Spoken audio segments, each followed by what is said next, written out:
Well, hello, and it's great to be here. My name is Martin Arnold. I'm the financial regulation editor at the Financial Times, and the person you're all here to hear from is George Osborne, who of course was former Chancellor of the Exchequer from 2010 to 2016, and since then he's been the editor of the Evening Standard, he's been chair of the British Museum, he is a partner at the US investment bank Evercore. He also hosts the Politics podcast, Political Currency, but most relevantly for all of you here at this audience, he has since the start of last year been advising the US crypto exchange Coinbase. So George, it's a pleasure to be here. Thanks for joining us. Let's start with the big picture, something that I write a lot about, which is regulation of this fast-growing industry. And the UK, you've been quite critical of how the UK is addressing this and how regulators are starting to propose rules for this market, warning that we could be missing the boat as the US and other jurisdictions pull ahead. Why do you think the UK has been so hesitant, and what are the consequences if they don't start to move a little bit faster? First of all, Martin, it's great to be here, and thank you to the Midnight Foundation for putting this all on. I'm going to start with this building. So I think most of you will look at this incredible building and the buildings around it and think, wow, this is an amazing piece of history. But I think if you were to rewind the clock 200 years, this was the center, the global center of innovation, of technology, of finance, right here. I mean, this was the complex that was running the Royal Navy at the time, which was the world's single most sophisticated organization at the time, the most technologically advanced organization at the time. And Britain has in its past been at the center of those developments, and one of the legacies of that was, and remains, that Britain is this great global financial center, which if you go and look across the river, you can see the towers of Canary Wharf. And what I find very frustrating as someone who was the Chancellor Exchequer here is that, essentially we have allowed this next development in financial markets and in financial disintermediation and in currency, and not to completely pass us by, but we've allowed essentially other jurisdictions to take the lead. And if you go back 10 years ago, just over 10 years ago, when I was still Chancellor, in the Canary Wharf Tower, which you can see, the original tower at the heart of Canary Wharf, I took some Bitcoin out of a Bitcoin ATM. It was the first ATM in Britain, and as the finance minister, I was turning up on camera to show that we welcomed this innovation. This wasn't something we were scared of. This wasn't like a bad thing that we wanted to shut down. I mean, the annoying thing was I had to hand the Bitcoin back for proprietary reasons, but if I held on to it, that would have been a different story. But, that was 10 years ago. It was like a long time ago. And in the 10 years since, an age in the life of crypto. And, we've gone from being a kind of front runner to now suddenly, like other jurisdictions, I'm not saying we're alone in this, playing catch up, particularly with the US. And I think there was a moment when we could have gotten, stolen a march a bit, established London even more so, because it's already got big advantages of the financial center it is, a lot of the technology that is done here, a lot of the AI companies, originated here, or some of them did anyway. And we've kind of now we're playing a bit catch up. Now, that doesn't mean everything's lost at all. It's just a bit frustrating because we've missed a few years when we could have made this the place where it all happens. Okay, I mean, as a former chancellor and now an advisor to one of the biggest exchanges in the market, you've been on both sides of this debate. So what would be your key message for regulators about how they can safely encourage innovation? Well, I think, you have to, there are perfectly legitimate things that governments, and, governments are expressions of society, of all of us, have an interest in. They have an interest in financial stability, so we don't have big crashes that wipe out everyone's savings. We have an interest in consumer protection, so people aren't kind of ripped off. And we have an interest in, tracking down terrorist financing and stopping criminals, doing their business. So those are perfectly legitimate things that I think most of us would want to stop, or at least keep an eye on. The thing is, like a $20 bill is used in all those things already. So I think this, the idea that somehow crypto is a uniquely kind of bad instrument for those things, I think is nonsense. And if anything, I think,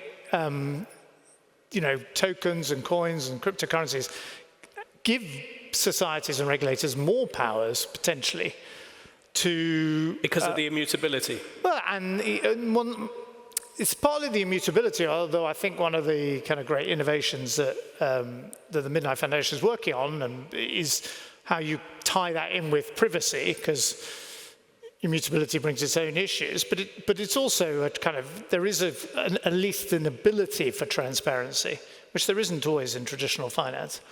And so I think, if you're a regulator, you should lean into this.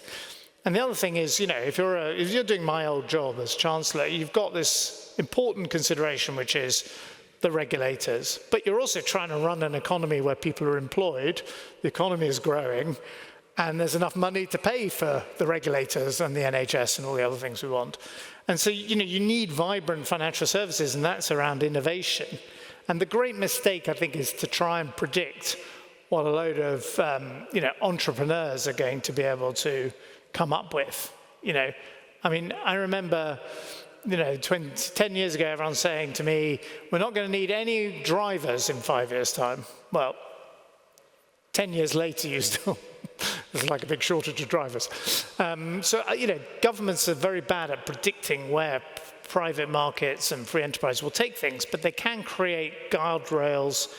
And there's a kind of curious paradox. I don't think regulation is always a bad thing. I think if you take the United States at the moment, if you look at the Genius Act and indeed the discussions around the clarity legislation, it's the very arrival of legislation that has provided some kind of certainty and stability and provided kind of firm ground that companies can innovate from. But you shouldn't try and then channel the innovation as a government, because I think you just won't be able to, and you're bound to get your predictions wrong.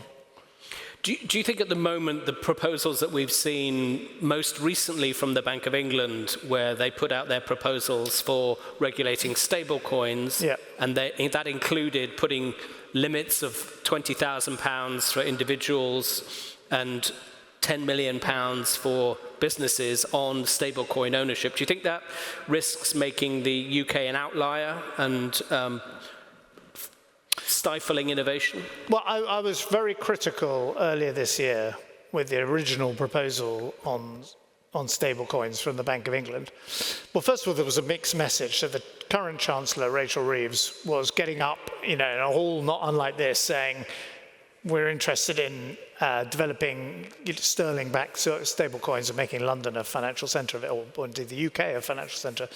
And at the same time, the governor of the Bank of England was saying, I don't really see any particular use case for stablecoins. And these were contradictory remarks in two speeches that followed each other from the same podium. And so I think it is greatly to the credit of the Bank of England and the Treasury that, in fact, they have kind of got their act together more. They've changed those original proposals quite fundamentally. So originally, the stablecoin would have to be backed 100% by central bank reserves. And now, you can have... Now it's only 40%. Yeah, and 60% can be in other, liquid assets, or high-quality liquid assets like gilts. So that's a big step forward, and I think it'd be really churlish to say, just focus on the remaining problems, because I think, and by the way, I think it demonstrates to everyone here who's, engaged in the public debate in the UK, well, indeed globally, but we're here in the UK, and writes things and comments and posts things on, it has an impact. If you ever think like, these people never listen, nothing ever happens, well, the British state changed its view in the last few months. And you're now left with these limits on, it's £20,000, isn't it, for an individual, and there are various limits for corporations, and I think it's 10 million for businesses. With some potential exemptions now. With exemptions for, exchanges and, So that's all good news. I don't know how durable the £20,000 limit is going to be, or how enforceable, and it's suspiciously the same number as an ISA, which means I think they're probably thinking about this in a slightly old-fashioned way. But as I say, I think it would be mean-spirited not to welcome the big change. And I think, as we start to see sterling stablecoins, and that's the big challenge at the moment, of course.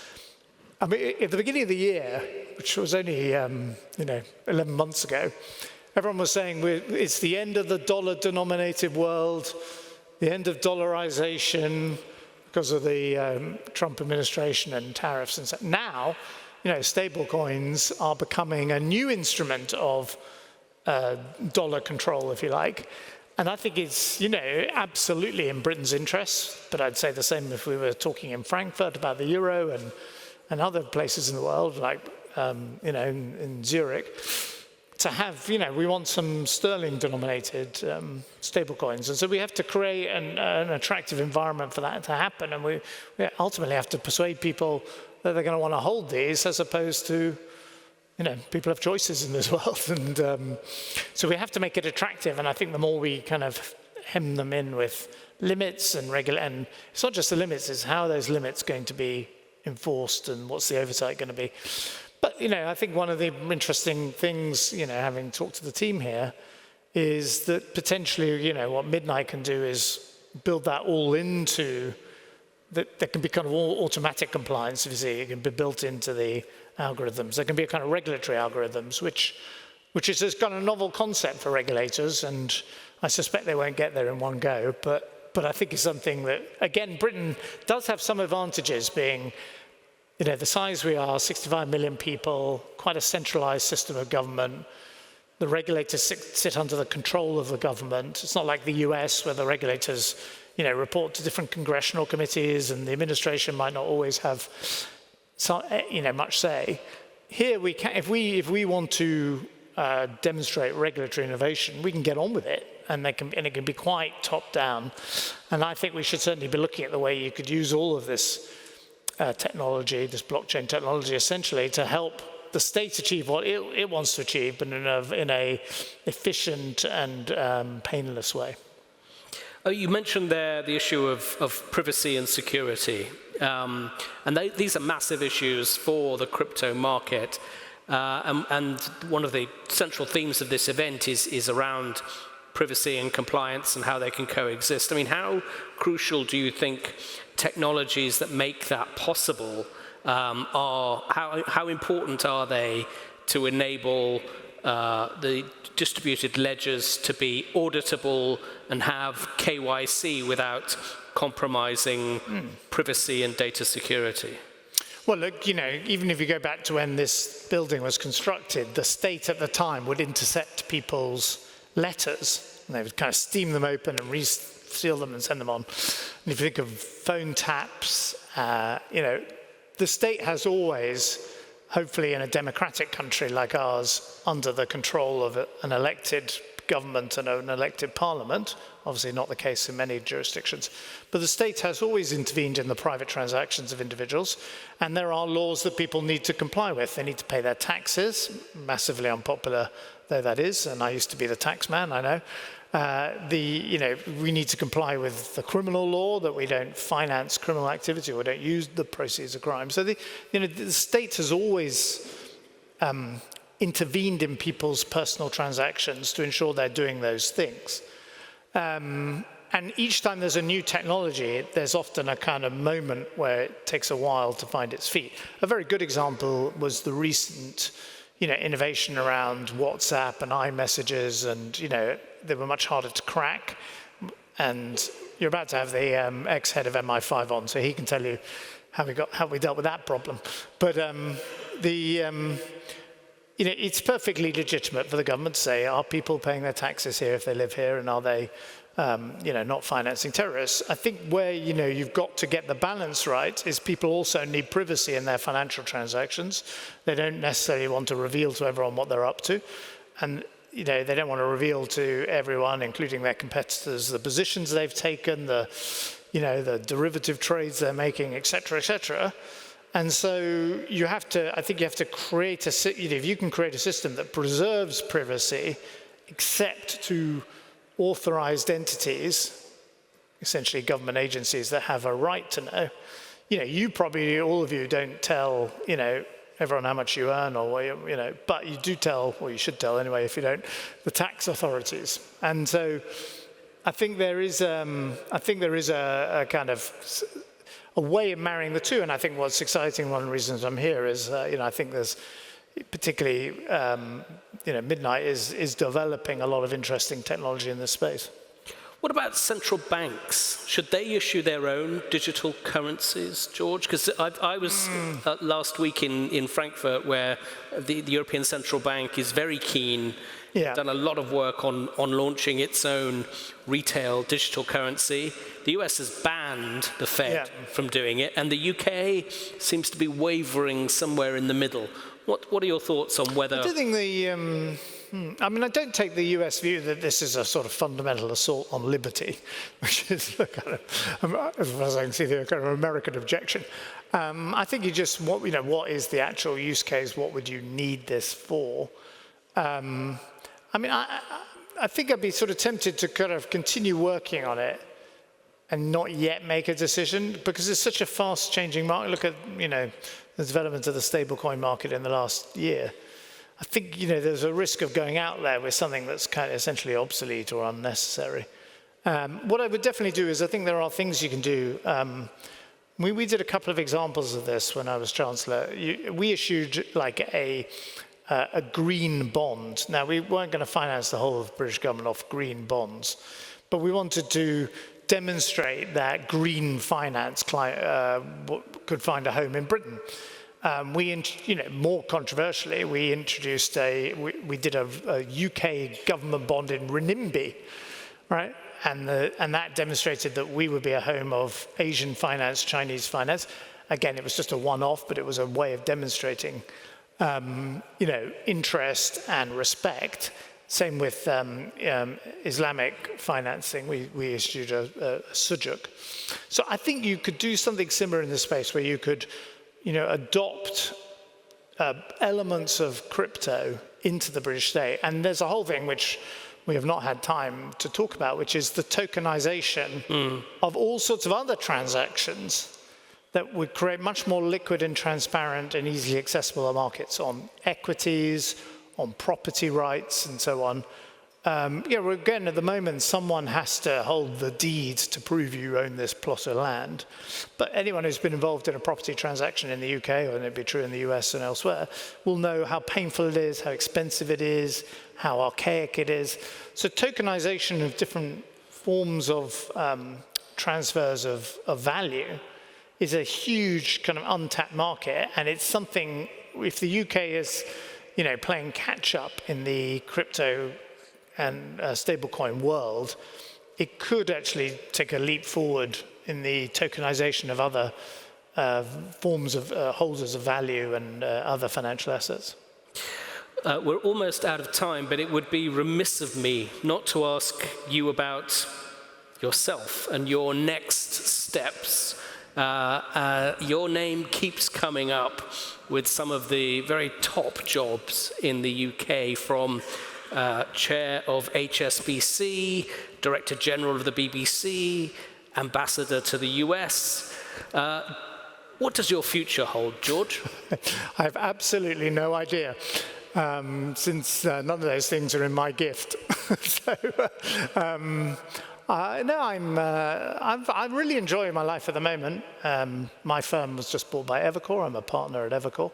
And the various other things you listed. I have to say, the thing I probably enjoy most, but is unpaid, is being chairman of the British Museum, where 6 million people come every year, more than the total number of people who visit the city of Venice every year come through our doors. And it's one of the great institutions of the UK. So if you're not a Londoner, use this opportunity while you're here to come to the British Museum. You'll be extremely welcome. Great bit of free PR there. Well and it's free entry, I should say, as well.